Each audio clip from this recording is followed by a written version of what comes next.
Hi, this is Jeremy Gritton, Art Director and Story Lead for Ori and the Will of the Wisps, and you're listening to the Xbox Expansion Pass.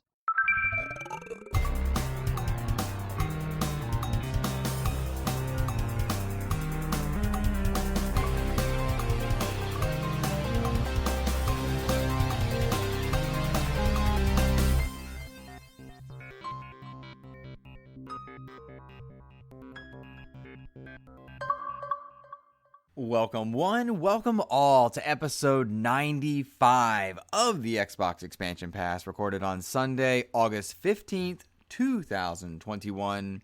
I am your host, Luke Lohr, the InsipidGhost.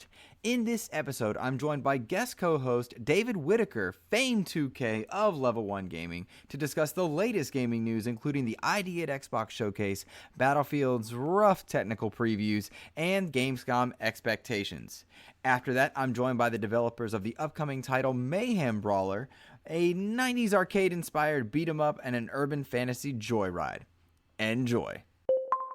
Yet another week of gaming is upon us and behind us. Welcome to XEP, discussing all things in the gamerverse as they pertain to the Xbox ecosystem. And as I am wont to do each and every week, I like to start the show by offering words of kindness to those who have made my gaming week better. And this week we have two people on docket to offer words of kindness to. The first goes to Mr. High Ruler of the Assemble cast. This man has been pumping out content for Marvel's Avengers, which can be a tough road to travel, but as a fan of the game myself and looking forward to War for Wakanda, I've gotten up to be having a good old friendship with Mr. High Ruler, and so he's been making my gaming week better, and I wanted to give a shout out to him. He has a YouTube channel as well, which you guys could check out if you indeed are interested in War for Wakanda and all that's going on there. So shout out to High Ruler. The second of our words of kindness this week goes to my guest for today, Mr. Fame2K, David Whitaker of Level 1 Gaming. My man, what is up? Dude, you started the show off with talking about the Avengers, and I'm finally getting back into it. So Oh, it's good to really? see people. Yeah, I've got so many days into it at the beginning, and while a lot of people didn't really play it, but now to hear more and more people playing that game is super exciting for me because I'm getting back in. Because yes, War for Wakanda is a must play for me. I love Black Panther. But yeah, dude, thanks for the kind words, by the way. I'm super excited to be here.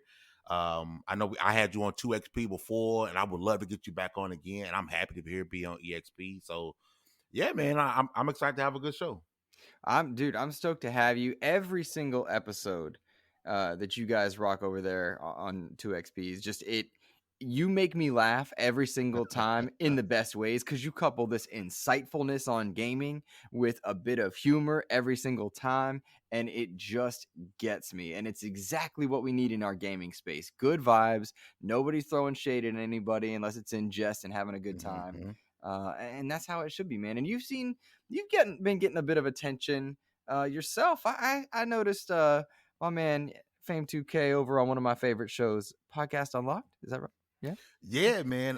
It was I was actually at my 9 to 5, and when I got the DM from Ryan McCaffrey, and I had to double take because he had just followed me a few weeks prior, and that was a shocker for me. Like this is Ryan freaking McCaffrey. That's right.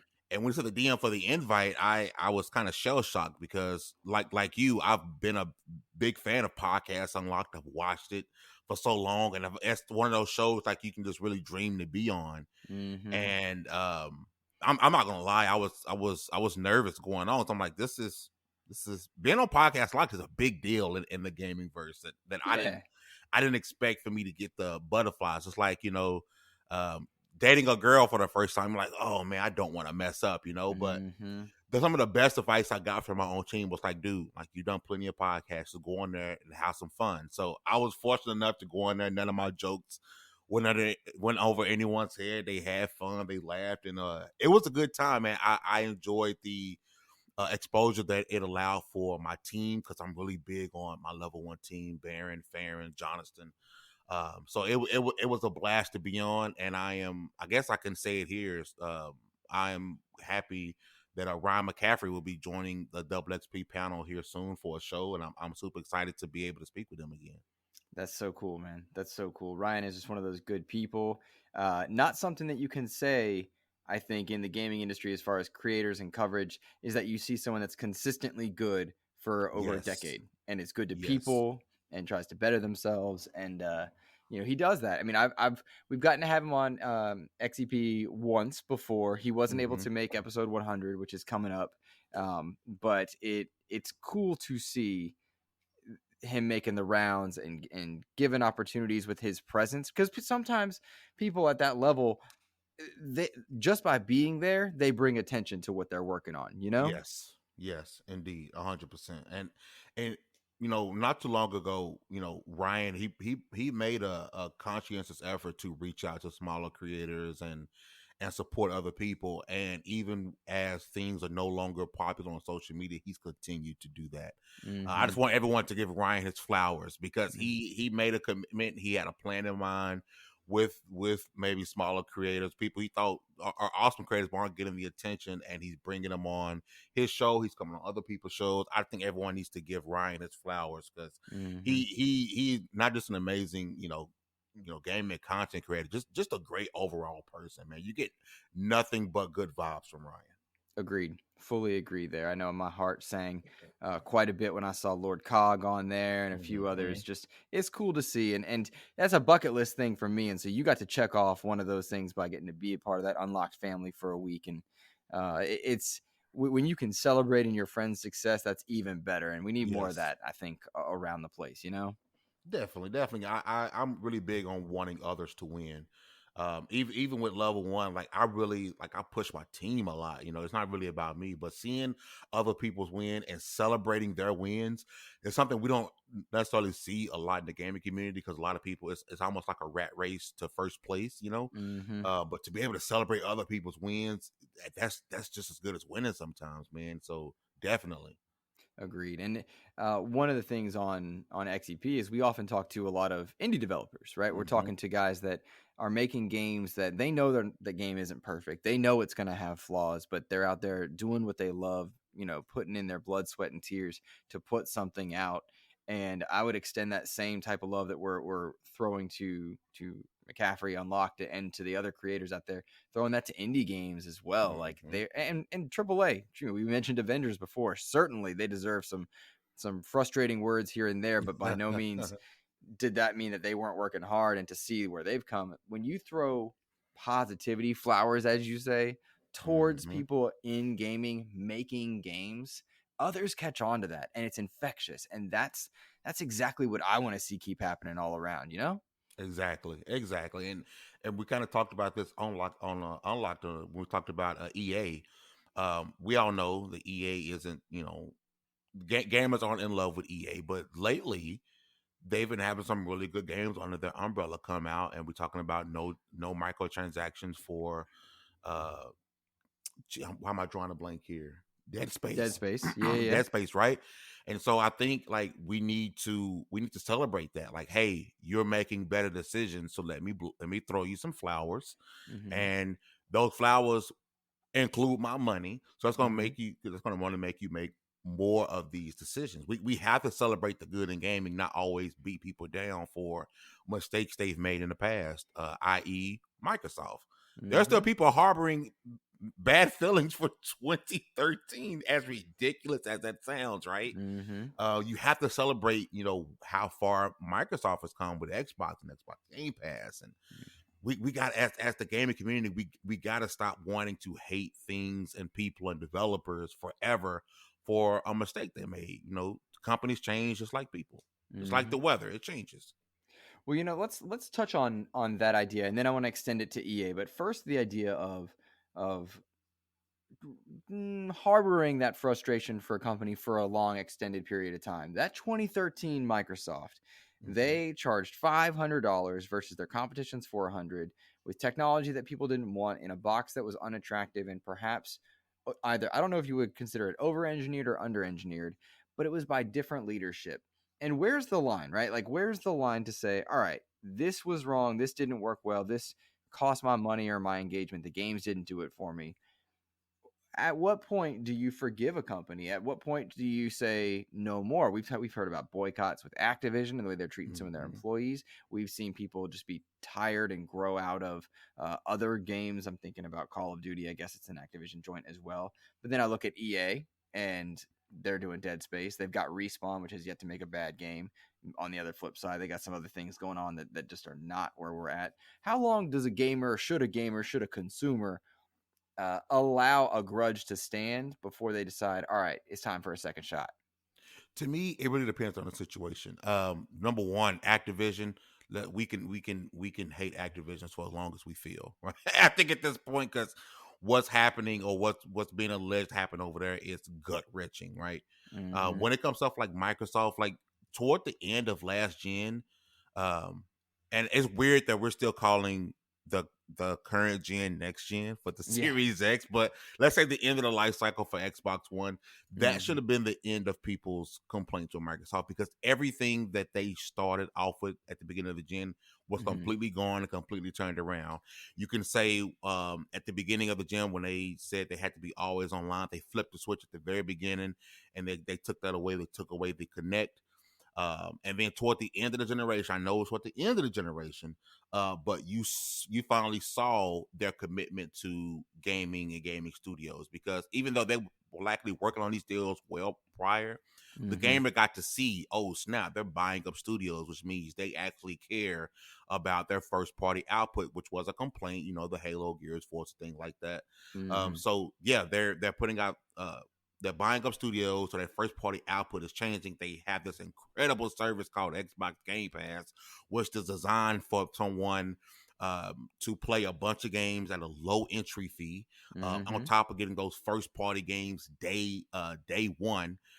So the Microsoft slander should have ended toward the end of the Xbox One's life cycle. To be in this current generation, the Series X, with the Series X and the S, if you're still harboring any type of ill will to Xbox for what happened in 2013, then I think it's time to sit down and talk to your grandmother and say, Grandma, I'm a fanboy and I don't know how to be anything else but a fanboy, because I've allowed it to be my personality. Because that's all it is at this point. If you're still bashing, Microsoft because of stuff that happened, then you've made your fanboyism your personality, and it's embarrassing, and you should tell your grandmother that she needs to pray for you because you're a bad person.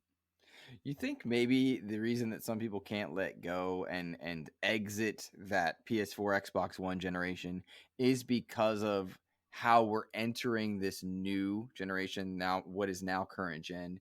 I mean, the majority of what I've played on my PS5 or my Xbox Series X, I mean, that's available on PS4 and Xbox One. It's all cross-gen right now. I think the only exclusive to this gen games that I've played are the Falconeer, the Medium, and Ratchet and Clank. And none of them are blowing me into this next generation. Everything else has been carryover. They've gotten glow-ups from Sea of Thieves to Halo, etc. But, that's the same stuff. So I think that's probably why people are able to latch onto and stick to these older mindsets. Plus, I mean, it's hard to get a now current gen system. I mean, I'm looking at a gamesindustry.biz article. US gamer spending is up 10% to 4.6 billion in July. I mean, Fame, that we've seen this article 100 times at this point. Spending is up. People are buying and playing games. It turns out a pandemic keeps people home. They want to play games. Nobody can get their hands on these things. Yeah, and when I think the console that I've seen the most in stores is the Xbox Series S, and as great as a little machine that is, people want the PS5 and Series X, right? Yeah. But like you're saying, a lot of these games, except for a handful, are still on the Xbox One and the PS4. So if you have an Xbox, if I had a time machine, okay, I would have go back and tell myself, hey, you don't really need that Series X right now.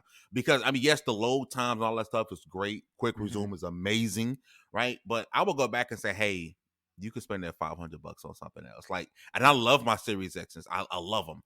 But if you have a 1X or a PS4 Pro, you're okay right now. Unless you just have to play Ratchet and Clank, you have to play the Medium, you have to play Dark Souls, you're okay. Because a lot of these games that are still still yet to release the Halo Infinites, the Horizon Forbidden West, the next God of War. All you need is a PS4 Pro or Xbox One X, and you can still play these games. Now, I do think that Microsoft, for all the heat they got for crossplay, they will be the company that goes this current gen only before Sony, because I really believe that Halo Infinite may be it. Halo Infinite and Forza Horizon 5. I keep forgetting the greatest racing franchise of all time is coming out pretty soon. I think we take that for granted on how good Forza is, right? I was gonna say that. I was gonna say, like, the problem is Horizons 3 and 4 are so god tier in racing that we just expect this one to be, and it's not special. You know what I'm saying? Yep. It's like, when Michael Jordan, right? Like, you expect for every game to be greatness. So you kind of go into it like, and if he has a regular game, you're like, what? Like, what's like? You need God to drop forbid 30. he just be good, not great. Yes, and that's the problem I think Forza may run into, is that how do you improve perfection? Like, you're the best already. Like, at some point, you getting points removed from your Metacritic score because there isn't a bigger leap? Like, how much good can you get? But to go back to my first point, I really think that if you have that Xbox One X or PS4, you're sitting pretty good, and that's where, again, a lot of the same narrative from last gen will continue, because most people, unfortunately, because of the way scalping is and the chips they need to make these consoles, aren't on the next gen. They're still on last gen, so they're maybe still harboring those last gen feelings, which, again, have your 85-year-old grandmother pray for you, because you're in a tough time right now. You sure enough are. I will say, if you are still rocking that PS4 Pro, that Xbox One X right now, whatever you do not pick up a PS5 or Series X at your friend's house, because the moment you put hands on it and see those load times, you're changed. Go back. It's the same as seeing an OLED screen. Don't do it unless you're ready to spend the money, because it changes. And nobody can show it to you. You got to see it for yourself. It's like that first smartphone. Everyone was fine with their flip phone, texting it sideways and whatnot. But the moment you got a smartphone, everything changed. That's how these new displays are. That's how these new load times are. And it sounds pretentious until you do it, and then you're like, all right, I get it. Okay. That's 100%. My One X, I had two of them. I sold one. The other one kind of just sits there, and I'm like, yeah, I'll never operate you again. Rest in power, sweet prince, because it's over. I can't go back. Again, like I said, if I had a time machine, I'm gonna go back to myself. Not necessarily. You don't need to be in next gen, but once you're in current gen, there's no going back. You're 100% right on that. Yep, true that. Well, David, I mentioned gaming going up in terms of spending. Gamers are all in on this. I am curious to see that as so many companies are making money. I'm really curious to know if any of these kind of social movement boycotts towards certain games are going to have an impact. And my suspicion is that no. I'm thinking about Activision right now because Diablo just came out and people are spending money there that said they wouldn't. And that's a fascinating thing to watch. And people have their reasons one way or the other. That's not what I'm standing on that. But EA is one that we mentioned a few minutes ago. They've got Dead Space in the works. They've got Respawn under their umbrella. And Respawn yet to make a bad game. I'm so excited to see what they do with the new Star Wars Jedi Fallen Order whenever that starts to happen. I'm hoping we see something about that at the Game Awards. Doubt we'll see it at Gamescom. But they right now have a closed beta that's NDA locked, and I've not played. I've only heard things about Battlefield. Are you, before we talk about it, have you played the Battlefield beta? I haven't. Okay. I'm assuming we're talking about that technical. The technical preview for Battlefield. That you could tell a lot of people who are just straight up gamers or aren't in the journalist space or the YouTube space, because they don't respect NDAs, because man, I'm seeing people talk about stuff left and right, and I'm like, you don't realize that you signed the NDA. Like, you do you not form, care? right? Like, when I got the email to do it, I was like, nah. I was like, I'm okay. I don't feel like I need to Like if I'm under an NDA, because I'm under a couple of NDAs for games that I'm currently working on review, I respect the NDA, and I'll do an NDA if it's for a review, not for a technical alpha. Like I think that's unnecessary. Like just like the Halo Infinite technical thing, there was no NDA. You can stream it, you can play it. I don't understand the play behind this. Battlefield. I think I do. I do. Let us hear it. You want me? Oh, okay. I cut you off. I just want to jump in. Let us hear it, baby. All right. So everything I'm hearing about from the people that are breaking their NDAs, which is a shame, by the way, don't like that.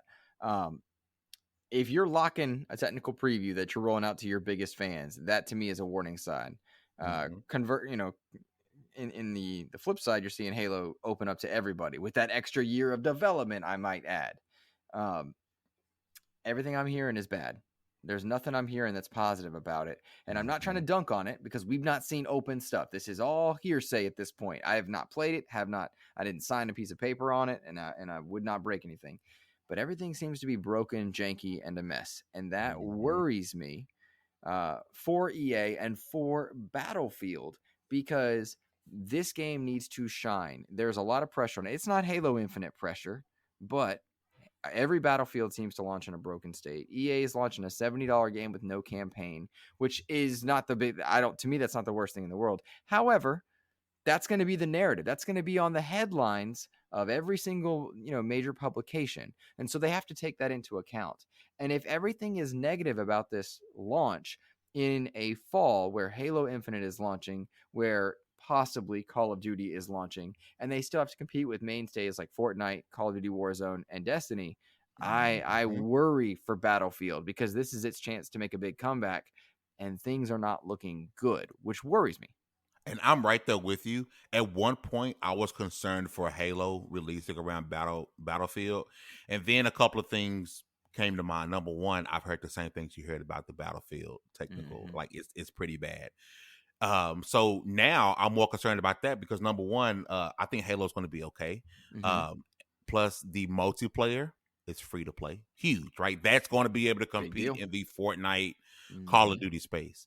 I do not believe gamers when they say they won't buy the next COD because of the Activision Blizzard thing. And I have an article that's getting ready to release soon talking about this, because I don't believe gamers when they say I'm boycotting this company, because we spoke on it earlier with Diablo 2 sales.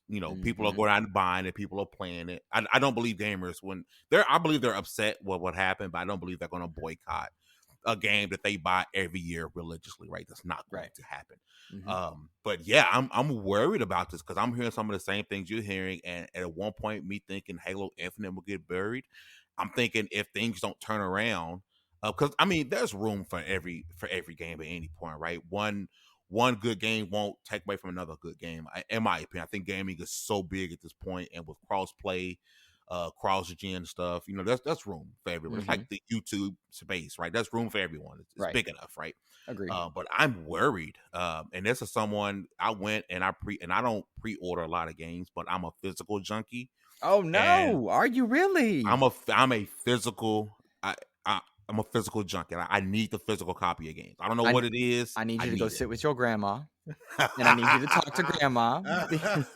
Listen, I'm an old man with it, but the only reason I did it for this game in particular is because I know people are going to say, "What are you doing at GameStop?" Right? But listen, I am a fan of GameStop, by the way, because it's the last relic of besides mom and pop stores, this is the last store that you can go to that's only about video games. I don't want that to go away. But if you pre-ordered Battlefield, you got the Steelbook case for free. Couldn't pass that up. I need the Steelbook case. I love Steelbook cases. We all love Steelbook cases, and it's pretty nice, right? That's true. And so I'm going to shell the money out, and I'm hoping as we get closer, we hear better things. But it doesn't sound good right now. But again, that's what these technical things are for. When there's a beta, when the beta releases, that's going to give us a more of a true realization of what the game is and how it plays when it gets to the beta. But I'm a bit worried right now. I'm not gonna lie. I'm a bit worried, but we'll see what happens. Man, I felt those feelings as you talked about GameStop, as you talked about physical. As a former employee, I felt some feelings there. I do miss that vibe that GameStop used to give. I don't see it anymore. I don't feel it anymore. But Yeah. it's I do get it. And real talk, with physical, I don't even know where to put the stuff. That's why I can't do it. Like, where am I gonna put it? Where am I gonna put it? I'm constantly like creating shelves and stuff like that. It's just, I don't know, man. It's digital is the way. It is the wave. It's the way of the future. But it's just something about walking over to my collection, just looking at it and saying, yeah, like that's nice. Like I still got 360 games and all type of stuff. They're just nice to look at. And I don't know if it's the mid 30s. And well, we're around the same age, and you're all. I'm assuming you're all digital now, yeah. Yeah. See, I can't do it. Now, I'll buy digital if it's on, like, if it's a digital sale, and of course Game Pass, right? It's all digital, so I'm all of that. But I love to be able to walk in a GameStop, because you can walk into Walmart, Best Buy, Amazon, and you have to go to the gaming section. Absolutely. The moment I walk in GameStop, the store is the gaming section, right? I get it. That's why I'll always love it. I'll never hate them. If you don't like their used game policies, then don't buy used games, right? They still sell new games, right? But that's the one store you can walk in and everything in there is gaming related. And I don't want that to go away. Like, I do not want that to go away, because once it does, then I gotta walk all the way to the back of the game. Where's your video games at? Have to go into who really wants to be in Walmart? Like, you like, you don't want to say, yeah, I want to go to Walmart. So, like, no one wants to be in Walmart, right? That ain't got nothing to do with the pandemic either. It's just like, yeah, nothing to do with the pandemic. No one actually wants to see the chick with the peanut M&M shorts on and looks like she has actual peanut M&Ms in those shorts. Like, no one actually wants to see this. So I want to be able to walk in the GameStop, and I'm just surrounded by games. I'm surrounded by gamers, because I've had some of the best conversations in GameStop, even with the people who work there, from people who are shopping. And when it goes away, because it will, because it's a relic at this point, I am going to be a sad little thing. I will reminisce fondly of the good times. I don't think I would miss it in a substantial way. But I do hear what you are saying. It is not lost on me. It's not lost on me. Yeah, we connecting.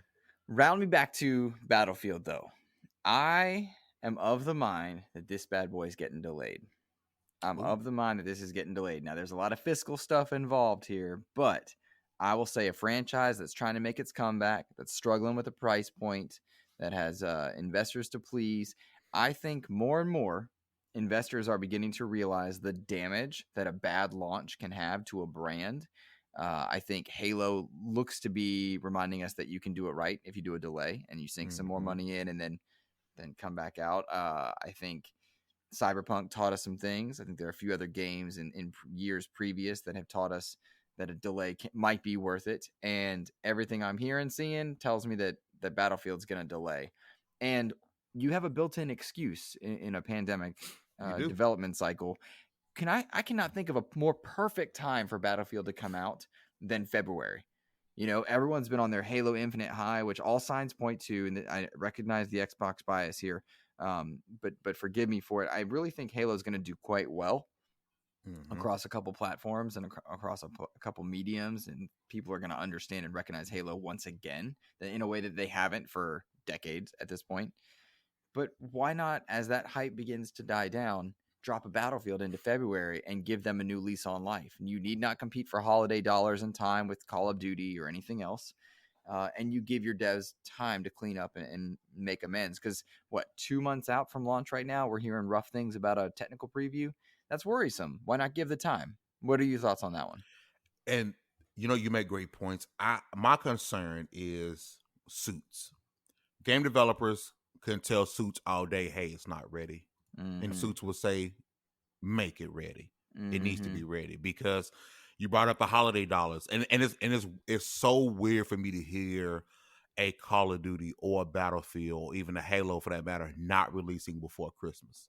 Sure. Because you want that Christmas money. And the biggest fear is that it's going to be buggy, it's going to be a mess, and someone in a suit is going to say, hey, we need to make our investors happy. They need to see a return on their investment immediately. Release it and prepare the day one patch. I just feel like they're gonna release it as is, and then they'll do constant updates. And again, a lot of times gamers do not speak with their wallet, and they're going to release a game that isn't ready, and gamers are going to still buy it, and then they'll fix it later on. I do feel like February would be a great time for them to release, but in my opinion, I love more of a Horizon Forbidden West in February, March. I think that's a great time for first party games, right? You're out of the holiday multiplayer madness, right? I think single player games would thrive. We don't see it a lot, but I think single player games would thrive more in that space. But I agree with you. A delay should happen if there's issues. Halo, the reception around Halo it's a 180 compared to last year. Like, I haven't heard a single negative thing about Halo since the multiplayer test, right? Nothing but great things. So I do think delays are okay. And again, you have a built-in excuse. No one can be upset about the excuse you give, right? Work from home, moving builds around in massive file sizes, stress, crunch, mental health, all of those things are being forgiven in the gaming space. You know, 9 times out of 10 people are going to be receptive to that. And think about all the great games in the last 5 years that you have played. God of War delayed. Last of Us 2 delayed. Shoot, and now I'm blanking, but like all the great games that we've played have been delayed. One of my favorite games, Arkham Knight, was delayed multiple times. Halo Infinite delayed by a year, and that rough showing, which I liked because I love Halo, but like only I would like that, right? Only the fans were gonna like only that. the hardcore would. That's right. Would be okay with what was shown last year. And you can't sell Halo to just the hardcore because it's gonna die, and you got to sell it to everybody else. And that distance, that year time spent, has brought more people and excitement around. And my hope is that I want every big game to land on its feet and developers to be given the time to do it. That built-in excuse, it makes sense. Sense. People are forgiven for delaying those things. Yep, 100%. Of course, like you said, we're not the ones funding. We're not the ones wearing the suits. And 9 times out of 10, those suits aren't playing the game, so they don't care either. And the suits will always win. They will. They will always win over the developer. As a developer, or someone in that space, you want to keep your job, and so if a suit says release it, even if you don't want to, if it goes against everything you feel, you have a job to do. You have a boss. When a boss says do something, you're going to do it. So, I mean, look at Cyberpunk. Those suits. I mean, we've heard that. We heard it was because of the suits, right? It's out there. So that can definitely ruin a game. Yeah, it sure can. And how many games have launched too early and it took time to recover? Sea of Thieves, State of Decay, No Man's Sky. Avengers, which my listeners are probably like, Luke, calm down. You got a problem. And I'm saying, like, yo, play that OLT, y'all. The game's good. War for Wakanda. He's back. T'Challa. Chris Judge is the voice. Let's do this. Dude, when I get back in, we got to make sure we link up because it's been a little bit. But most of my characters are still powered up. It's been a little bit since I played, but I definitely would love to link up with you because I don't have any more friends that still play the game. I think we all kind of walked away from it at the same time, but I'm excited to come back because I mean, come on, Chris Judge, War for Wakanda. It's gonna be, and I seen that pounce ability that I'm so excited. It's weird. Excited. So real talk, I have bumped into some background info about it, and we know Spider-Man's coming to the PlayStation side. We also, there's another hero coming that I've had the privy to talk to somebody about for later on this year if timelines allow. The game's going in the right direction and making bank now, and I would not have seen that happening. I did not expect. I thought that game was going to be Wakanda and done. They're making a lot of money now, which is surprising, and the player count's slowly rising, but those MCU skins, man, I feel like I'm funding that. You know what, everybody? You are welcome. I took care of that Wakanda expansion. I single-handedly funded that bad boy. You know what the games need? They need to flip the crossplay switch. Oh, okay, so there's one of the things I bumped into. Sony's in the way of that, which is fascinating to me. Who's shocked? No one's Not shocked. me. No one's shocked. And I do not want to spend time dunking on Sony. I cannot stand when you have console-specific shows that spend time dunking on the competition. Yeah, 100%. When you're in first place, you're afforded certain liberties, and one of them is controlling what you do. And as long as Sony's up top, making bank, selling the AAA wins and selling the most units, they get to kind of dictate. They also own Spider-Man, a powerful IP. And so, yeah, they're standing in the way. I know that Square Enix is trying to play nice with Sony, which is interesting. If you look at Square Enix's track record of late, they are doing a lot of Sony-specific things. A lot. Mm-hmm. Meanwhile, Crystal Dynamics a bit at odds on that front, right? They're the ones making Avengers. They're making Avengers for sure, but it's Square that's publishing, and Square wants to make nice with Sony. And it's just neat to see the layers, I guess is what I'm saying, to look at the layers and the monies that are coming. But Yuri Lowenthal is voicing Spider-Man, and they've got another hero on the way for this year that'll be available for Xbox players as well. I think fans will like her, and it's going to be pretty cool. It's pretty cool. Let's see. I want to get into a few other things. We've got some dope questions, by the way. Listeners wrote in with their what if questions, kind of thematic with the show. Some what if scenarios for Xbox, which is really cool. But I will say, in this past week, David, I don't know if you caught it, and I will openly say I did not catch it. There was an ID at Xbox showcase.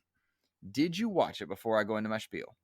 That thing happened, and someone had to tell me it happened. And I am just like your show here, I am big with indie developers. I love indie developers.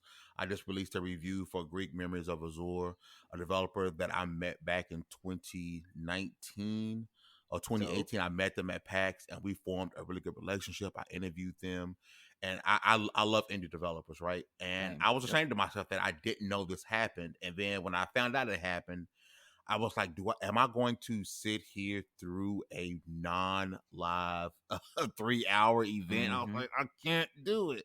So luckily, someone inside the chat like did timestamps. So I was able to go in and look at particular games that I was excited to see more of. So I didn't watch the whole thing, and I don't know how it went under the radar, but it did.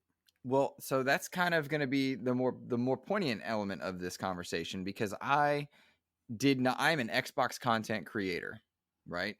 I did not know about this until like the day prior due to a press release that, honest to goodness, that email could not have been more stoic. It was like, hey, we're doing this thing. And I was at work, so I wouldn't have been able to watch it anyway.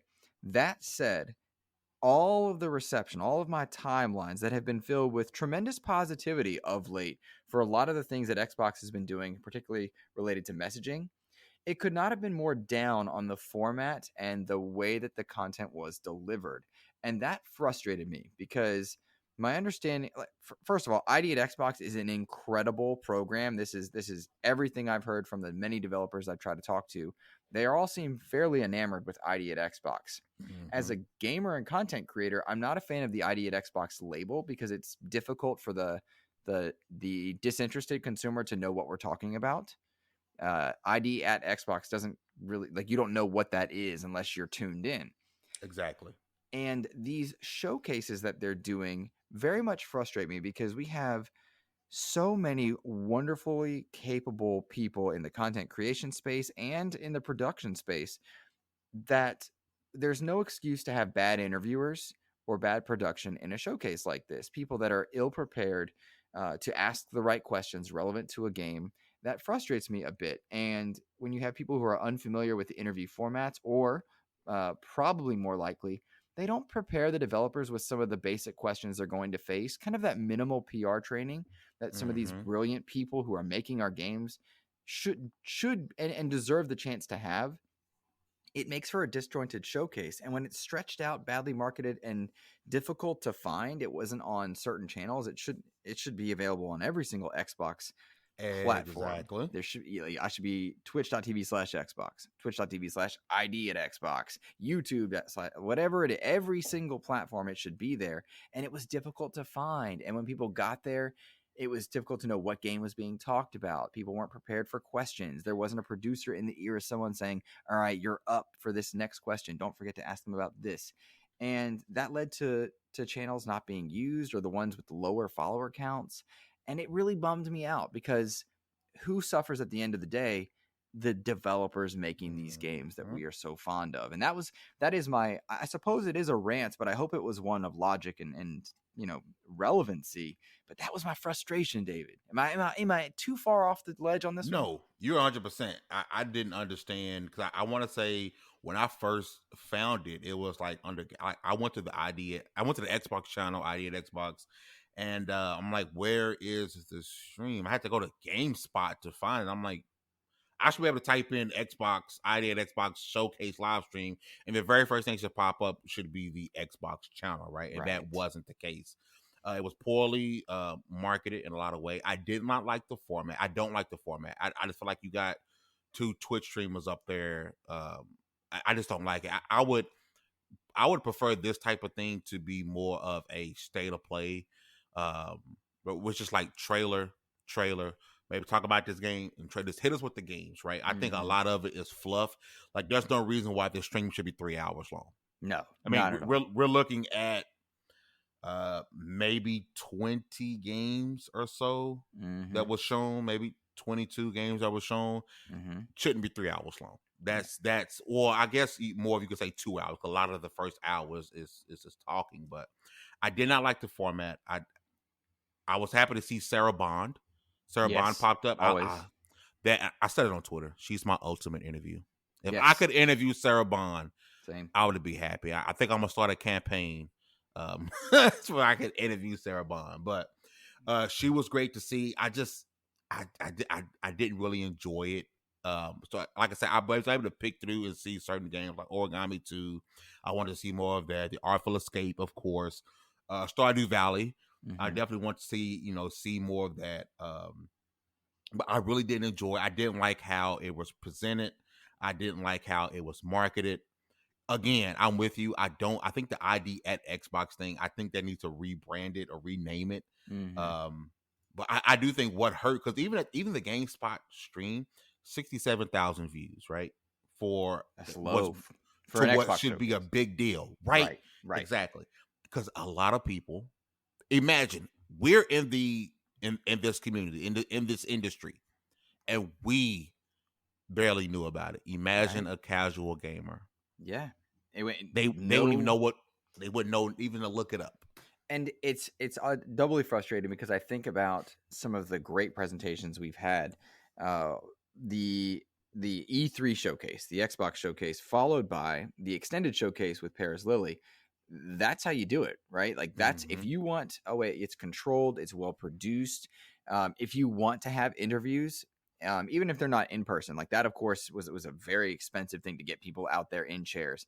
But if you're going to have it digital, pre-produce it, that live format just doesn't match quality to properly showcase these games. Because when you cut those things out into YouTube trailers, which is an even smaller, more segmented audience, it looks disjointed. And that bums me out. And again, when I talk to so many indie developers, one of the things that's frustrating as an interviewer, frustrating is not the right word. One of the things that I note as an interviewer is that some of them haven't been run through just basic questions that they should be ready to answer. And when I used to work in sports, they would take all the athletes and they would give them an hour or so PR training. Just, hey, when somebody asks you this, give this type of answer, be ready for this question regularly. Like asking a developer about, what is your game about? That shouldn't be a 5-minute answer. You need to have an elevator pitch ready. And that's tough to do. But if you prep the developers ahead of time, then they suddenly look more prepared and you're more likely to tune in about their game.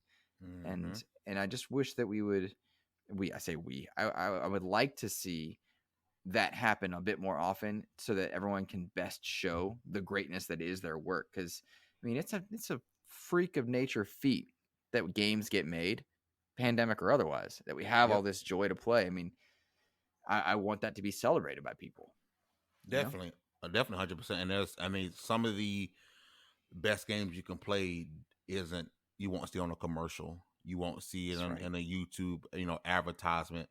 And so when you get a chance to highlight these type of games or highlight these developers, I think we owe it. Not again, like you had to say, we.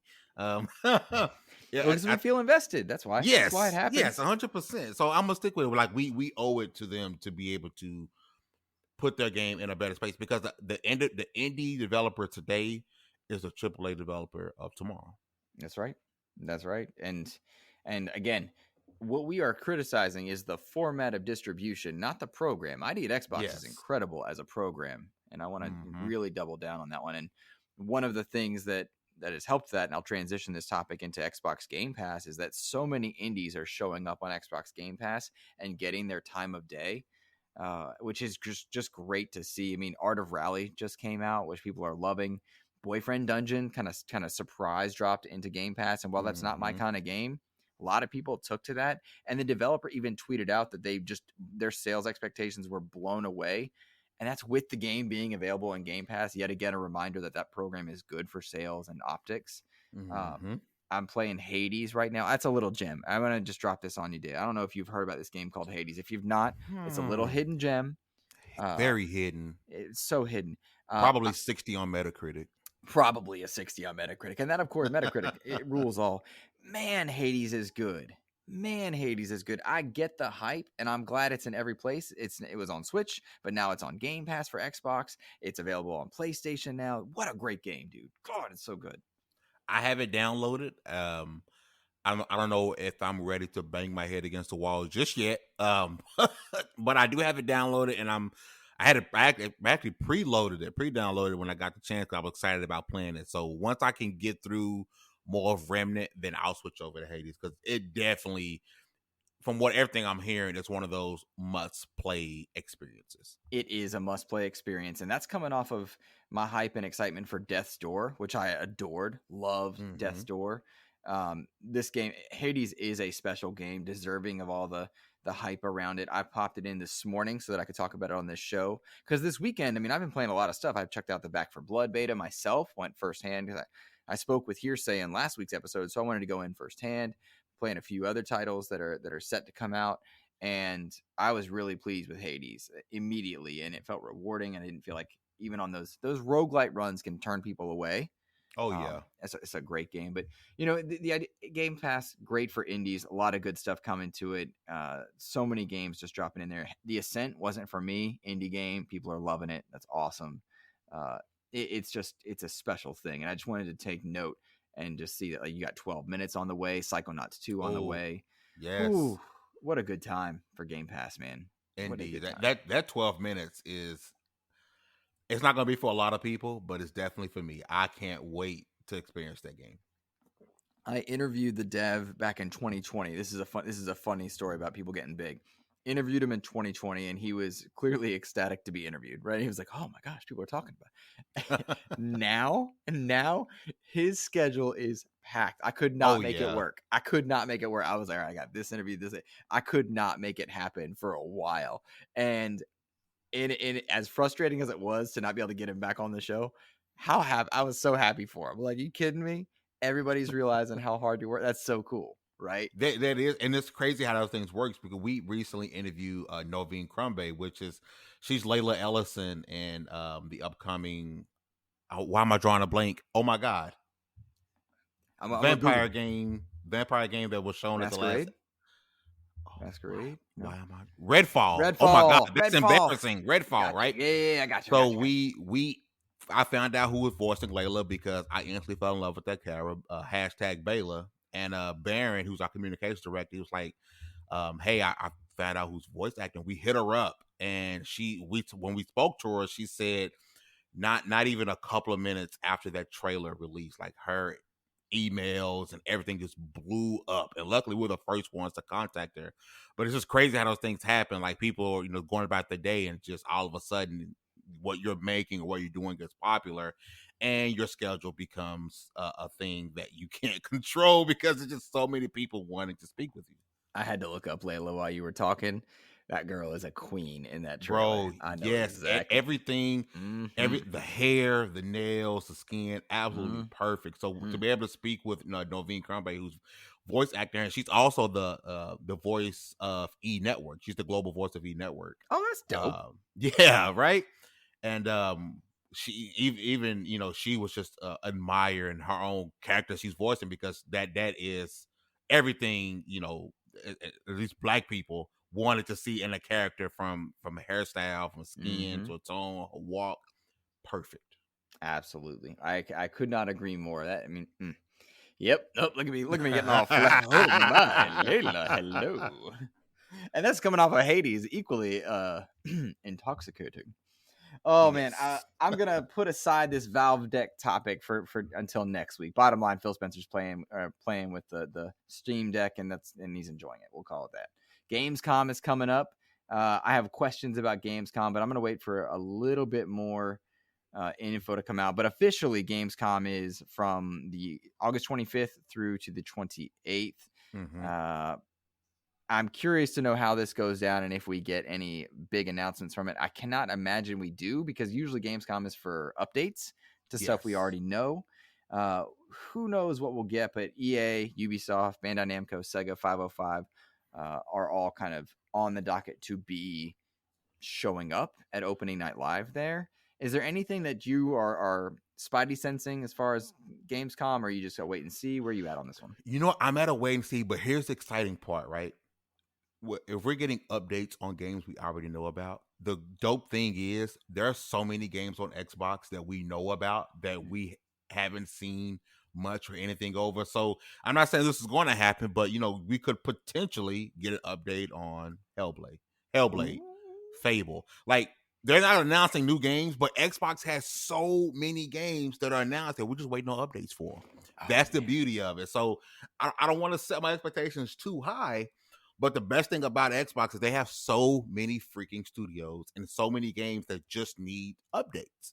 Like, at this point, we don't even need any more new game announcements for the rest of the year, because they have so many games that are coming that we know hardly anything about. And I'm a big stan of Senua. I love Hellblade. I can't wait for Hellblade 2. You give me anything. I don't care if it's another trailer. You give me anything, and I want to scream to the rooftops, because I'm excited for it. I wish we would hear that was XO happening this year, but I'm almost certain that that's not happening now. Yeah. So I will settle for Gamescom. Let's see what these updates are. I really hope we get some updates on some of the bigger titles again, the Hellblades, the Fables, and Contraband. So many more games that they have announced that we've seen almost nothing of. It'd be exciting to get updates on those. True. I think you're pie in the sky a little bit on some of those, though. Oh yeah, I think a few of those are pie in the sky. I think Hellblade's that's Game Awards, man. If I had to guess, that's where they debuted it. It's a good fit there.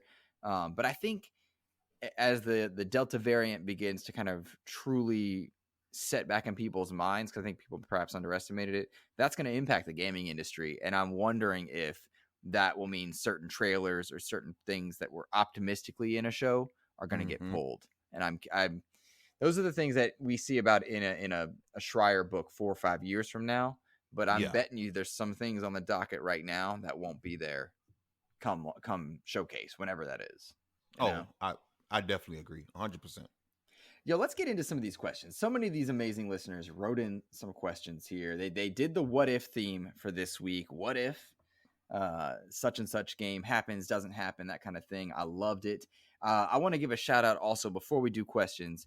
This is episode 95 that we're recording right now, David. This is episode 95 of XEP. We are 5 away from 100, which I'm ecstatic for. And I don't know if you do this or don't do this, I should say. I often forget to give thanks to the people that take the time to write those iTunes reviews, because they make a difference. So I wanted to read a few from 2020, back in the day when this show was young. And offer my thanks. One of these coming from Todd Oxter way back in March of 2020. He said, Luke delivers a fantastic info-driven podcast to the world of Xbox. You won't find fanboy bias on this show, but it's all about measured consideration in the bigger picture, what's best for the player in the industry. His interviews are entertaining and insightful. That was back in March of 2020. Todd, thank you, because the show was young there, and I appreciate you reading that one. I want to read one more. This one from my boy, Lord Cognito. This was back in July of 2020. He said, it's that good. One of the best combinations of analytical and informative Xbox-centric news platforms with great production values. Now I know Lohr's bugging on that one. He said, Lord Luke brings fantastic perspective to industry topics and highlights and is one of the unsung heroes of the industry. The expansion pass you won't be regret in partaking with. Thank you, Lord Cog. I'm going to try and read a few of these every episode right now leading up to 100 because they're a feel-good vibe, and I'm trying to celebrate 100. I don't know about you, David. I sometimes struggle to, in a show that I run, give props to myself, if that makes sense. Hey, I get it, man. It's sometimes you have to take a step back and realize, like, man, I'm really doing something, and that's hard to do when you're always moving forward. It's hard to take a step back and look at what you've done because you're always looking at things that you want to do. So I definitely get that. Yeah, it's tough. It's tough, but I'm working on it. I'm working on it. All right, let's do some of these questions. This first one, David, comes from my man Aman, and he says, "What if Xbox didn't acquire Bethesda? How different would this generation have been or will be?" Ooh, indeed. You know what? If you don't mind me jumping in on this, This is you, man. Go for it. If Xbox had not acquired Bethesda, it would be a massive shift because someone was going to buy Bethesda. Mm-hmm. I'd heard sprinklers that even Sony were attempting to buy Bethesda. Ooh. So if Xbox had not done it, and I know they were the perfect partner because they have a long-standing relationship with ZeniMax, someone else would have bought them. And Lord forbid it would have been Tencent. I would have much rather for it to be Sony than Tencent, right? So yeah, what if Xbox didn't pull the trigger? Somebody else was going to, because that, from what I was hearing, that thing was imminent and it was bound to happen. Yeah, I think I will everything you're saying. I agree with, and I would also note that a lot of the good vibes and positivity surrounding Xbox right now, you would not have it. I don't think it would be there, Amon. I think really and truly there was initial trepidation when you saw the paperwork about Xbox and Bethesda, but once those showcases where they were working together started rolling out and you saw the love between them on socials, and then you saw the game trailers kind of being together and you saw the way they were going to handle each other, that positivity is surrounding Microsoft. Right now, Xbox is on a strong upswing, right? Understandably so, because when you're that low in 2013, you only got to go up. And they've been on a steady rise since, I would say, 2015 with that backward compatibility announcement and the new hardware, then Game Pass, then services, and then Series SX.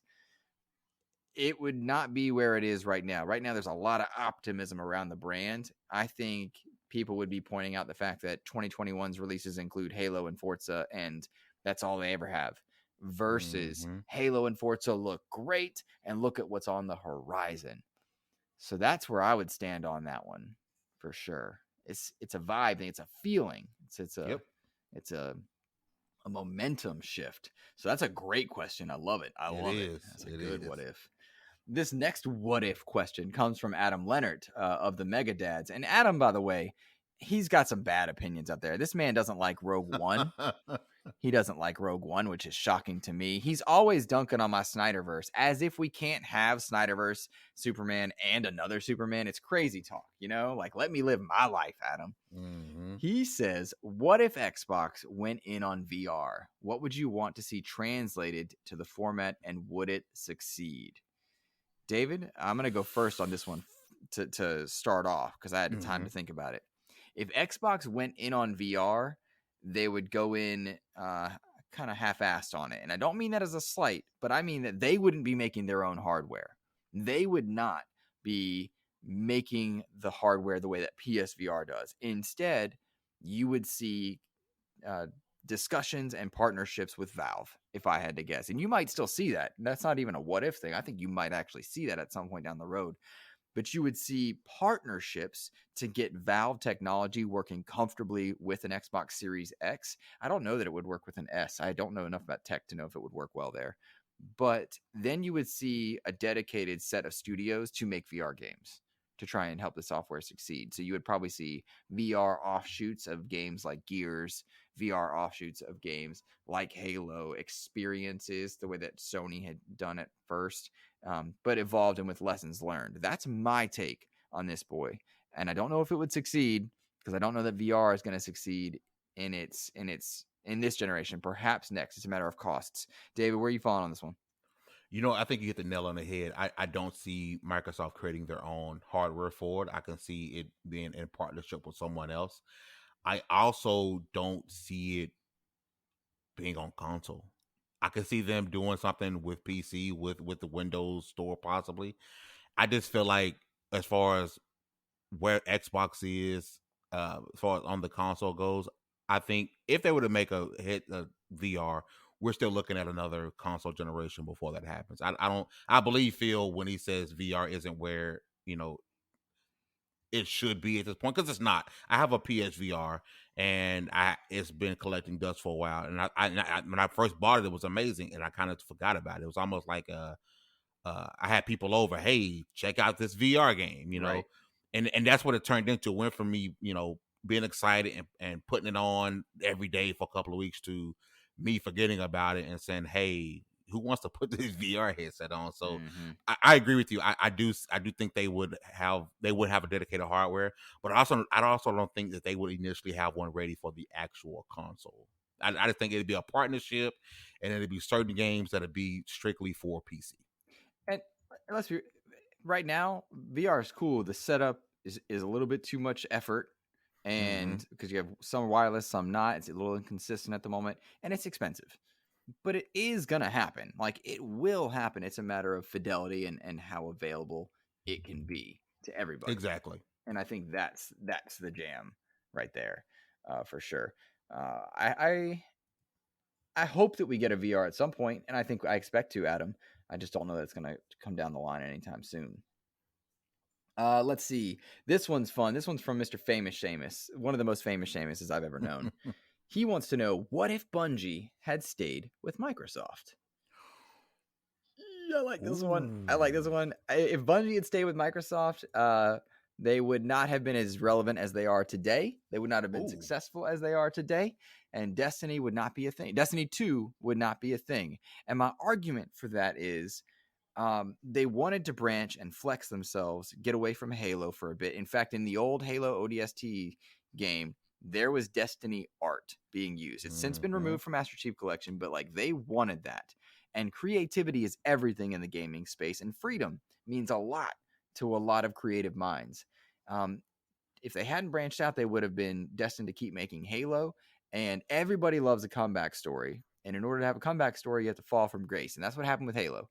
And I'm thinking that Halo and Bungie are actually in better places in 2021 than they would have been prior, had they not kind of separated. Time heals all wounds, but absence makes the heart grow fonder. And they are riding high and working well together now, but they needed a break. And so I don't think Bungie would have found nearly the success that they have if they had stayed with Microsoft, and now they're in a good spot. I don't know. Where are you at on this one, Fame? I think if Bungie had stayed, Destiny wouldn't be a game until now with this Microsoft. We're hearing that, Coalition may be working on something different. They're no longer just, you make this game. We know Playground is doing Fable along with Forza. I think Destiny wouldn't be a game. I agree with you. I think Destiny would be a concept that we would be seeing now with this Xbox, with this Phil Spencer, with this change that we're getting, and the focus on first party, the focus on, dev creativity and flexibility and independence. And hey, we're just over here to see if you guys need anything from us. We would just now be getting Destiny, because that old Xbox, as bad as it may sound, would have kept having Bungie just do Halo. Halo is what you do. You do nothing else but Halo. So we wouldn't get Destiny until now, which would suck, but kind of amazing because it will have a first time playing Destiny on a Series X. That kind of sounds cool. It sounds cool, but can you imagine the gaming landscape without the lessons of Destiny? Think about what Destiny has taught so many games about not being an MMO, but being live service, about letting you play with certain developers, certain like smaller strike teams and whatnot. Destiny's taught us a lot. And I think them splitting really did a lot for the industry in a way that maybe that wouldn't have happened. 100%. I agree. Yeah. Good question there. Let's do 2 more here. This one comes from my man, Mr. Lord James Suddy. It's not a what if question. This is, well, maybe it is a what if question. Maybe I'm just, let's see. He says, if you could create your perfect game, what types of features and gameplay would it have? Crossplay, multiplayer, single player, RPG, FPS, battle royale. Have fun with it. Perfect game. Lord James Suddy, for me, this is a DC game made in third-person action where I can play as various DC heroes where they all have their distinct feeling. Third-person action. It can be single-player and feel rewarding. Tons of fan service, enemies of all types. It's all about the Easter eggs and the little obscure enemies like Polka Dot Man up to some of the massive ones like Darkseid. I should be able to play as Superman and him feel like Superman, play as Batman and it feels like Batman. Shoot, Green Arrow gonna make an appearance. We're gonna be the Green Arrow hopping around trying to catch up with Batman, but he's just not quite as good. It's just how it is. I want that DC open-ish world third-person action game where each hero has their own, and absolutely no create a hero in that. No create a hero.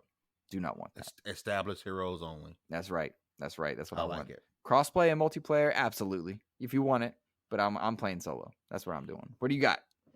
I was going to ask you. You don't want platform exclusive heroes, but Absolutely not. Let me tell you something about this. Let me tell you something about exclusivity.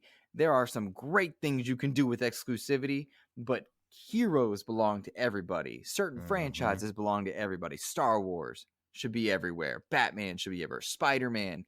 I love Insomniac. They made some of the best video games ever made for a superhero. That game should be everywhere. Heroes belong to everyone.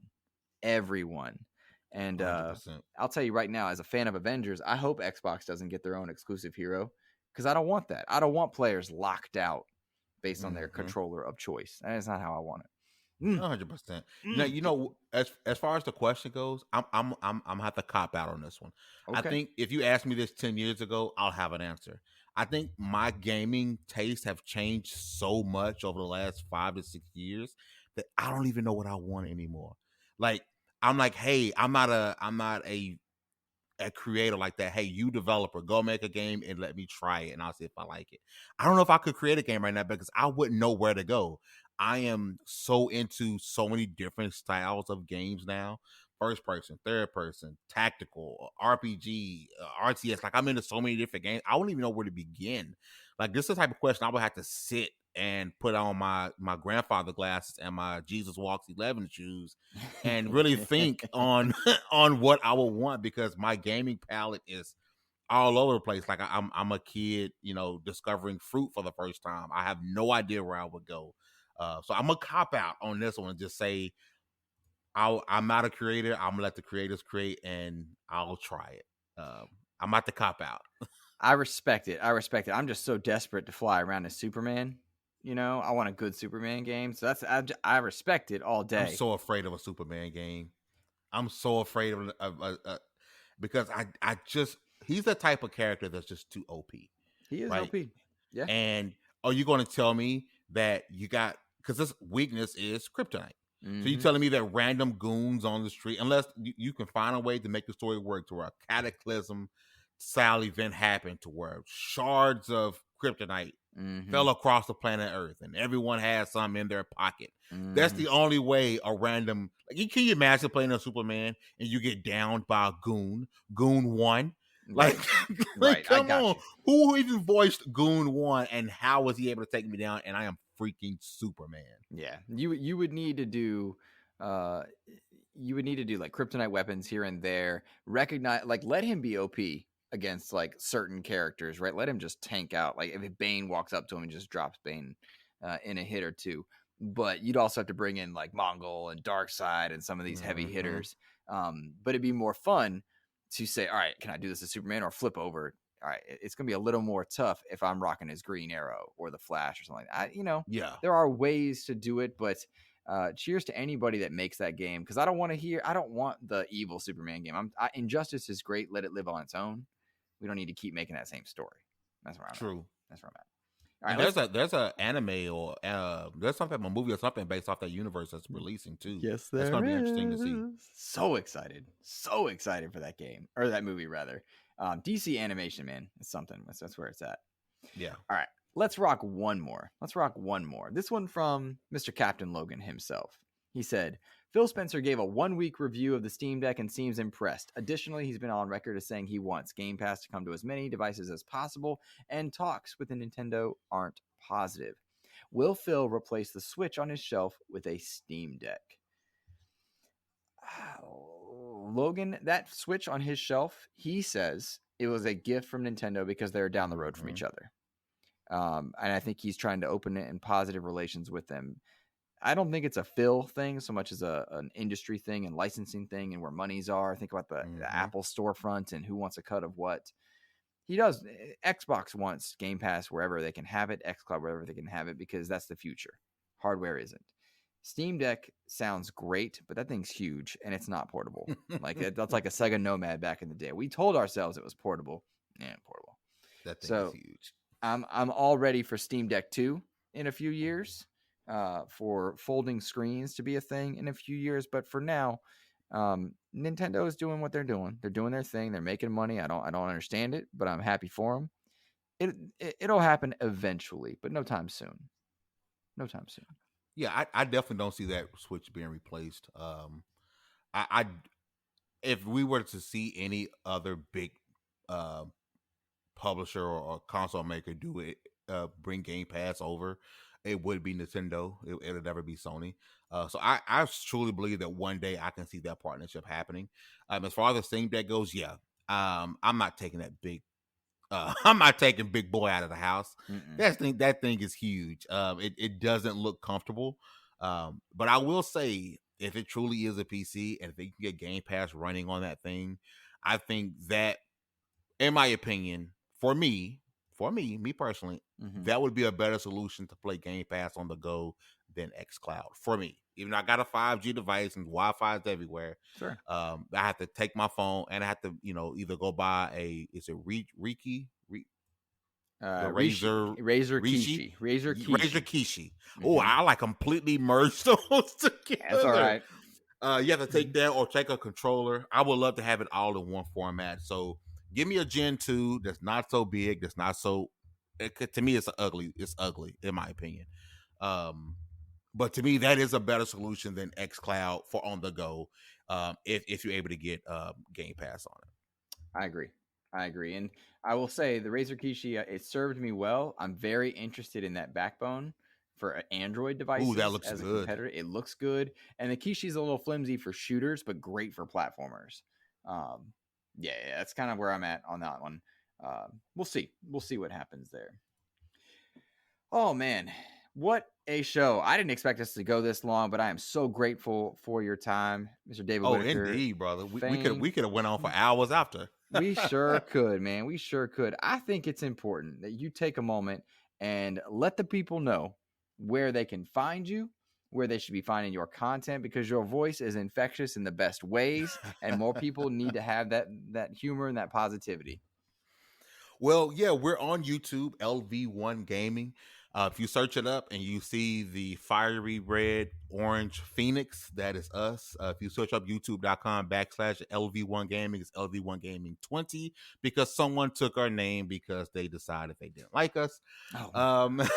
Get your gaming news from LV1Gaming.com. I have an amazing team of writers and editors that put out a great mixture of news stuff, of original pieces, anime, entertainment. Some great work being done over there. I love my writing team to no end. We do shows on our YouTube now 7 days a week. Can you believe it? Monday, I do a show just my own. Tuesday is a bit of a flux right now. We do have a show in place of it. Unfortunately, we lost one of the members of our team, Trevor, who passed away suddenly. So sorry to hear that, my friend. We're still kind of reeling from that. So the Tuesday show is on hiatus until the other co-host of that show is ready for it to return. But we do shows 7 days a week. We never ask people, hey, make sure you come over here and definitely subscribe. We tell people just give us a chance to entertain you. We have different personalities 7 days a week. One of those shows I'm quite sure will be entertaining. And our flagship show is on Wednesdays, the Double XP Podcast.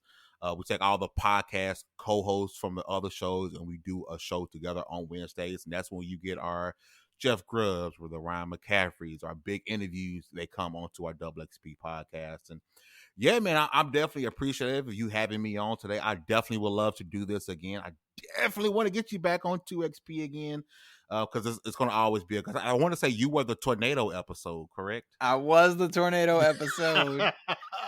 You're the tornado episode, and I felt so bad. But it's like everything in my house is going off. Yeah, you might want to shelter because there's tornadoes all around you, and we definitely got to get you back on. It's no longer tornado season, so we can get you on and have a full-blown episode. I'm down for it, my friend. I'm excited for it. Yes, sir. We'll do it when we can. No tornadoes necessary for sure.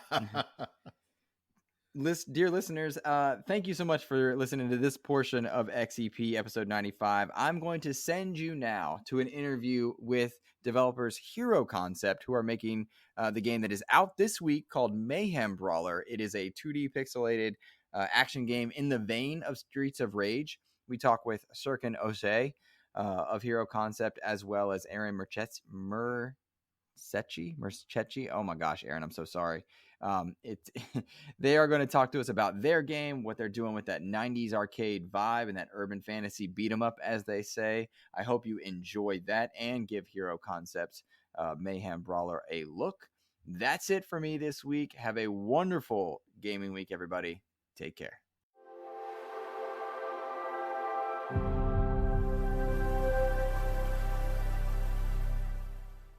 I'd like to welcome now to the show Serkan Ozai, co-founder of and creative director of Hero Concept, and Aaron Mercetti, executive board member of Hero Concept. Gentlemen, thank you for being here to talk about Mayhem Brawler. Good to be here, Luke. Thanks for having us. Thank you. Well, it is a pleasure to have you guys. We're here to have you talk about your 90s inspired urban beat 'em up Mayhem Brawler. I'm stoked to hear about it, but I'd love to know a little bit more about Hero Concept before we get started. How big is the studio that you guys are working with? Currently, we have 3 core members. However, we work with approximately 10 to 11 freelancers for the Mayhem Brawler. Right now, we're expanding our team for the next project. Wow, fantastic! So you guys started small, and you're working your way up slowly. It sounds like a lot of people are putting in time on Mayhem Brawler. Now, the idea behind it is this 90s beat 'em up, this urban fantasy beat 'em up. Where did that come from? Actually, they are my tabletop RPG characters. Really? Back in the day, me and my party is played with them on some occasions. Of course, I'm a Dungeons and Dragons player. However, when I start boring with the sword and sorcery genre, jump to the superhero. Then these characters start to pop up. For example, Dolphin was one of the first characters. Then Star is born, also Trouble. It's like Hickman and Tracy Hickman and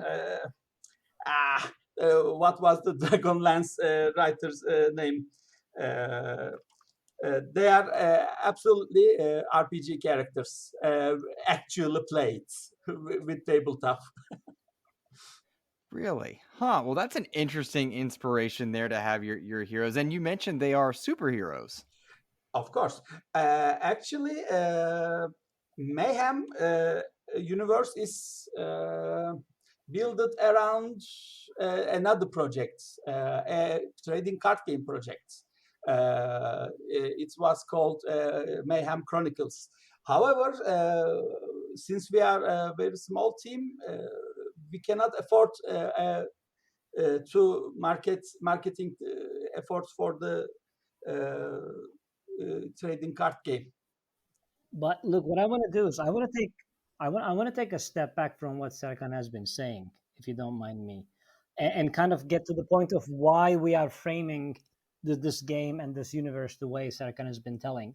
So the entire point of the creation of Hero Concept as a studio, as an indie gaming studio, is to create, valuable IPs such as Mayhem, the universe, and then plug those characters and those storylines within different types of games. So, followers will actually check and eventually realize that this is by far not the first game that we have created within Hero Concept.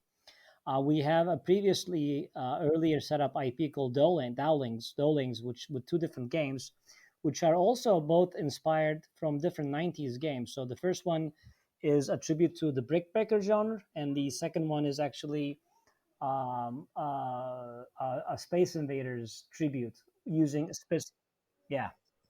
So what we have done here with Mayhem, as Sarkhan is saying, is we have taken characters and settings and storylines that he has been working as a dungeon master and playing with his parties, and then bring them to life. And we had a lot of brainstorming sessions initially during the ideation stage of the game, and we decided to continue with the 90s genre type. What else? What better than a beat 'em up?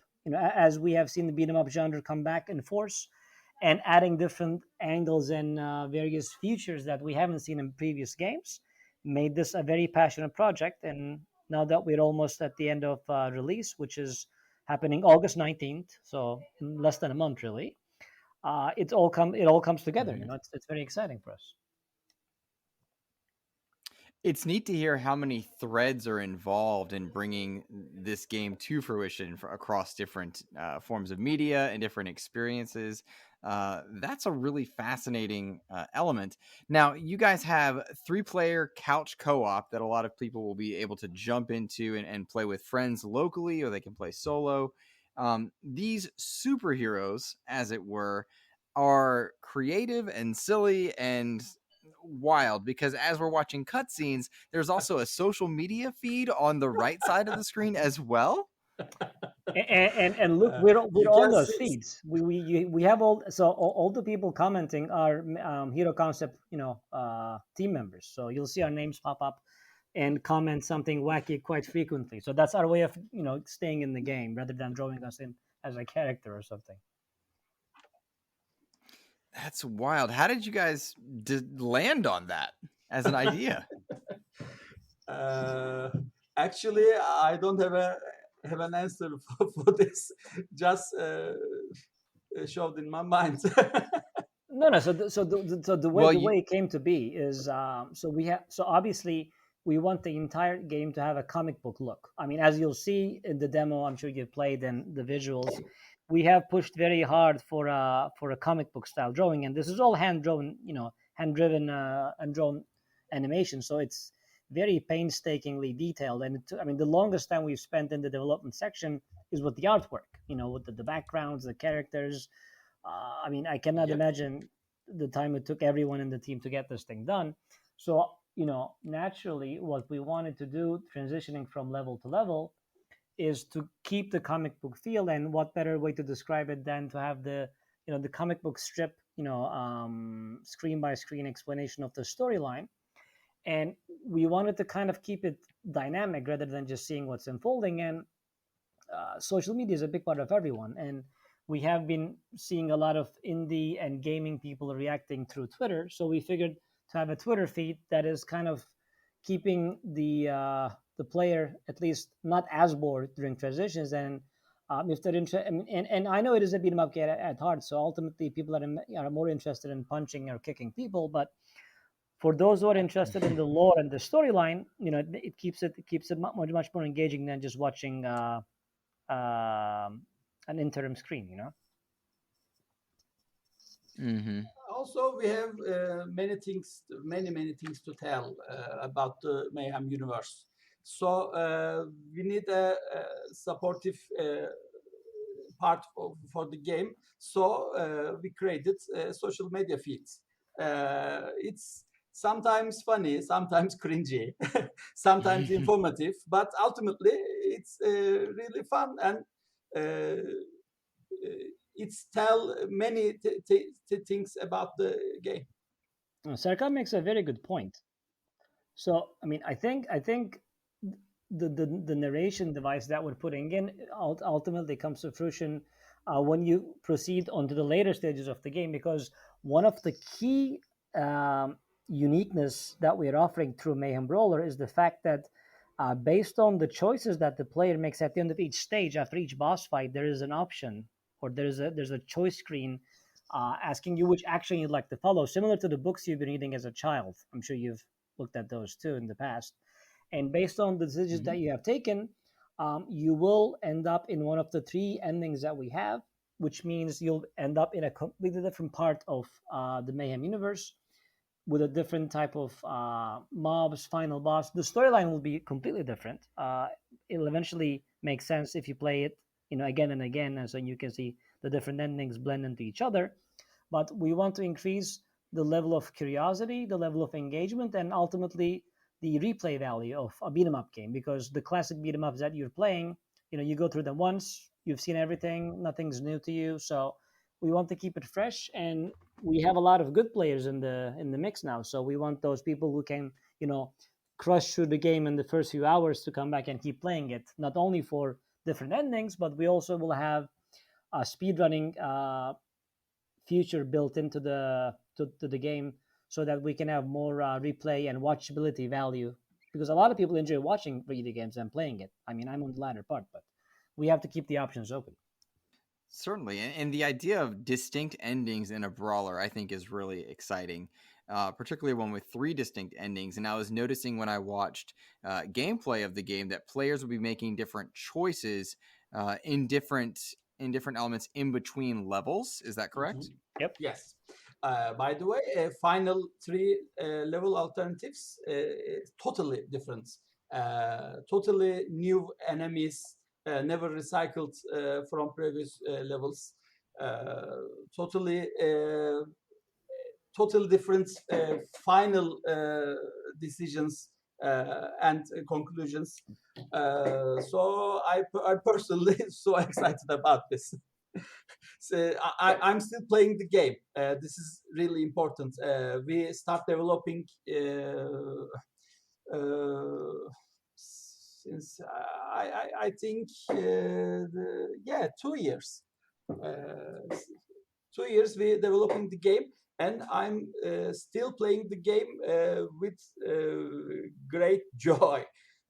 This is really important for the developers, because at some point replay, test, replay, debug is becomes a boring period. But Sure. I'm still playing the game. It's always a good sign when the developer enjoys playing what they've been playing, even though they've been working on it for years at a time. So I think that bodes well for the future. Yep. I actually think about I'm the level designer too. This means I played than other developers than two or three more times. Man. So Mayhem Brawler, it's hand drawn. You've been working on it for 2 years, 3 distinct endings, 3-player couch co-op, and my understanding is that you guys have over 10 different bosses. I think 12 bosses throughout the game. 12, but a playthrough formed with 7 different levels. But in game we have 11, 12 levels. So you need to play at least 3 times to see all levels and all endings. Okay. What's a typical, this is a dangerous question, what's a typical playthrough length for a game like Mayhem Brawler for your guys' work? How long would it take to go through from the beginning to one of the endings?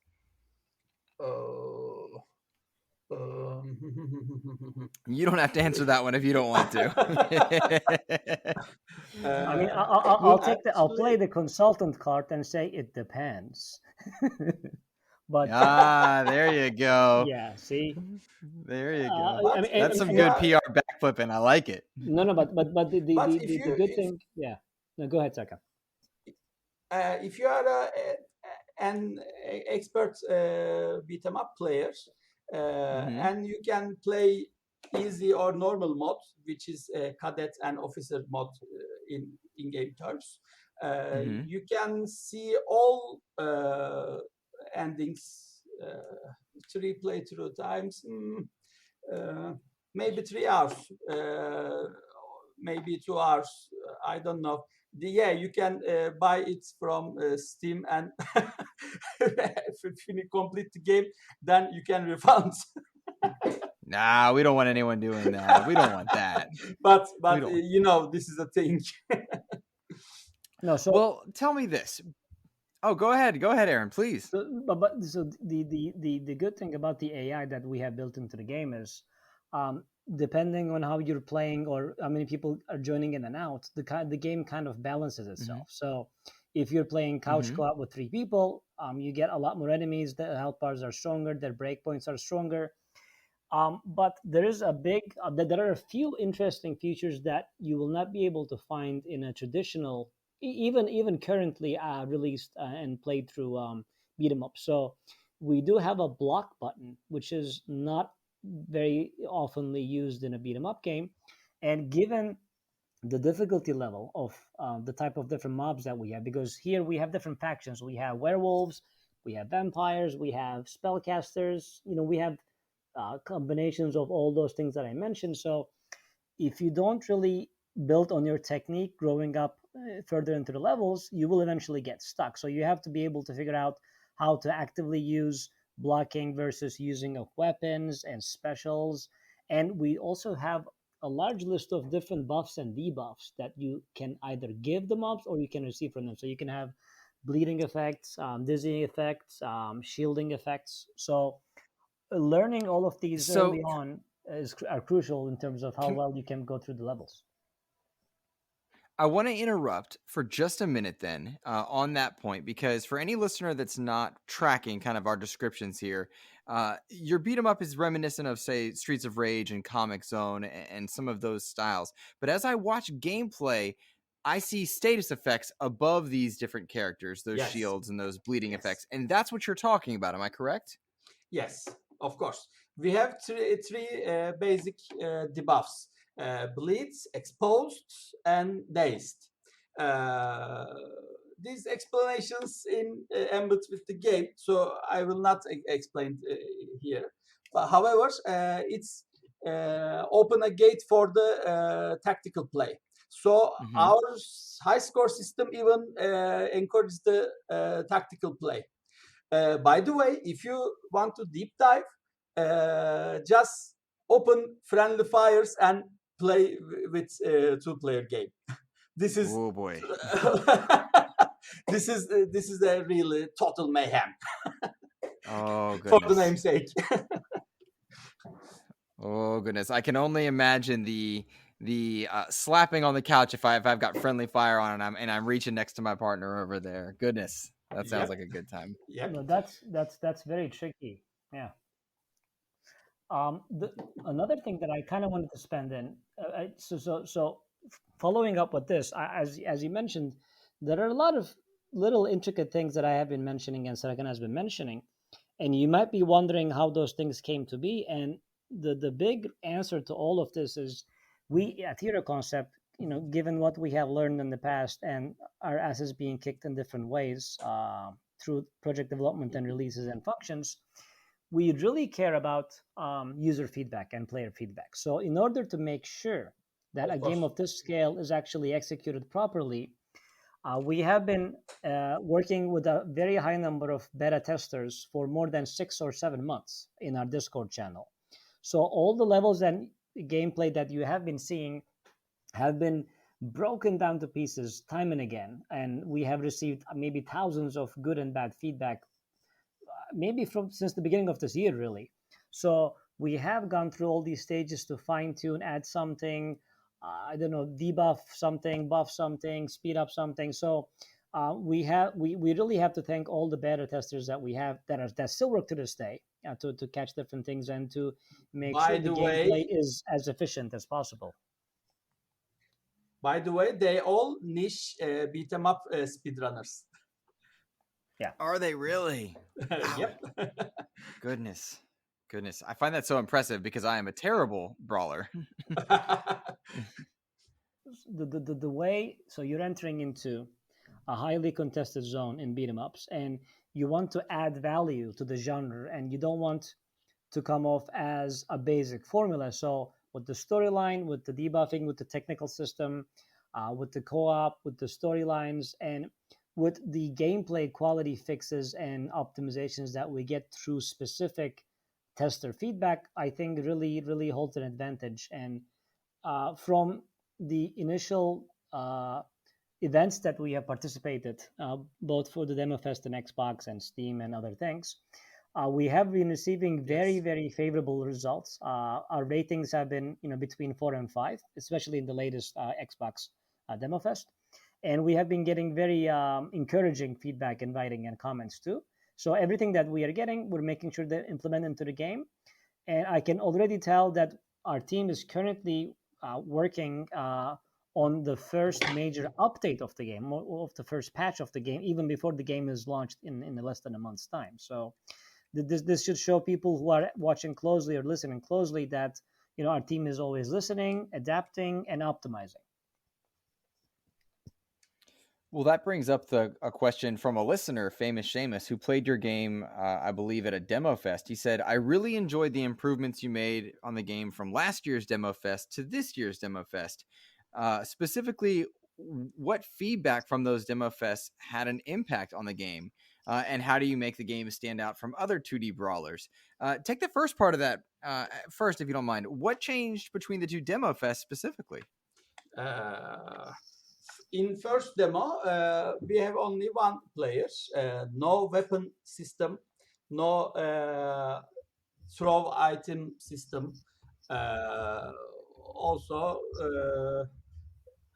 our situation condition system was experimental there. And also, it was only a one-stage demo, so we weren't able to demonstrate the fact that you can actually make choices throughout the game. So one of the biggest points of the game wasn't, you couldn't figure out that was what was going on with the game if you're just simply playing a level of quintessentially basic beat 'em up game, and then it just says thank you for playing. So it was kind of a testing ground for us. Interesting. Now, were you guys pleased with the improvement in that year's time? Maybe we can talk about the next improvements. I don't know if you prefer, of course. Please feel free. Okay, we will expand the combo system. Our combo system was a bit limited, but however, we add more air actions, supportive combo actions, also a counter-attack system developed. So initially, we have nearly complete the frames of the artwork of the next patch. Sorry, I'm so excited right now. Then probably a month or two after the initial release, our updates will be released. And speaking of the release, Luke, the way our team has been working is, given that this is a fairly dedicated console project, our porting teams have been also working day and night to make sure that on the day of release, we are released, hopefully, again, fingers crossed, simultaneously in all platforms. So, PC, Xbox, PlayStation, and Nintendo Switch. We're actually, not that it means a lot in the US, but we're the first Turkish gaming company that actually has titles released in all 4 platforms in history. So it is something That's that fantastic. Congratulations. it is something that we're proud of, and I think it kind of shows that if you have enough layers of planning ahead of time, you can negotiate ratings from a Japanese email exchange with Nintendo people. Make sure that the Xbox and PlayStation guys are also in line, and to be able to have this kind of game available really in every console that you can imagine is something that we're very excited about, and hopefully we'll be able to deliver the same experience. And I know that some genre enthusiasts do enjoy having these games in more than one platform, and the target crowd of this type of game do own at least two of these systems. I mean, they may have a gaming PC and an Xbox, or they may have a Switch, I don't know, and a PlayStation. So the fact that they'll be able to play this game in multiple consoles simultaneously is a big value added and a big psychological win, for Hero Concept too. Is it difficult to balance so many release, I should not say Windows, release regions, consoles, and distributors? Is that a difficult thing for a team like your size? Because to be the first Turkish studio to really do this, that's a wonderful accomplishment, and congratulations. Thank you. And yes, it's very difficult and time and energy consuming period. So I'm excited, but also I'm really tired. I can imagine that release date's coming soon, and you're looking forward to hopefully some downtime at some point in the future. Yes, as we speak before, currently we are in a holiday sacrificial feast. So I'm trying to gather my energy and spirits right now. Well, you guys are, a little less than a month out from release. Yes. You are releasing on multiple platforms. I would love it if you would recap for listeners where they can go to purchase the game, depending on whatever system they are on. I mean, of course, it's the Xbox Expansion Pass, but it's available in multiple places, price points, and then just what you're excited about hearing from the community once the game does release. Okay, Eren, can you? Sure. So thank you again. So as I said earlier, the game will launch hopefully on August 19th in all platforms, including PC. So it'll be on Steam. So if you're a PC gamer, you can already go on Steam and put it onto your wish list. And once it goes live, you can go ahead and download it. With Xbox, it is going to be also on the online store to download on the same date. Xbox One and Series X, of course. Yes, so for both Nice. versions. Again, and for Xbox, it is already available for pre-order, right, Sarkhan? So for Xbox, you can already go purchase it if you want. With Nintendo, it is also on their website. It's also going to be delivered the same day. And this will be for Switch, and for PlayStation, it's currently for PlayStation 4 only. And really, the only reason behind that is no. 4 and 5. Okay, so that we got fixed. Okay, because initially we didn't have the dev kit for PlayStation 5. So now that we have it, that's good. Okay. It was an interesting process, but I'm sure it got done at the last minute. So for across all the platforms, it will be available, and the price point that we are seeing in the US is $19.99 for the entire game. And once you have it, you have the entire game, and we may be interested in doing some DLCs in the future, depending on customer feedback. Potentially with additional characters, levels, different modes that you have maybe seen elsewhere. But ultimately, what we want to show people is that traditional bowler / beat 'em up genre is alive and well, and there are very exciting titles coming in later this year.